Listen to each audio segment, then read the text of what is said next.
express 0.15 in the form of p by q. So we need numerator and denominator. For numerator, just keep the decimal, write the number you are getting, and for denominator, for every digit after decimal, you have to consider 10 as a multiplication. So we have two digit after decimal, so write 210 as a multiplication.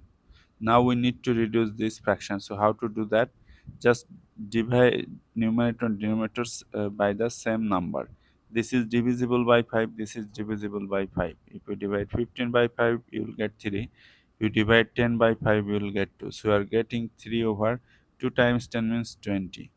This 3 is a prime number because it has only two factors, 1 and 3.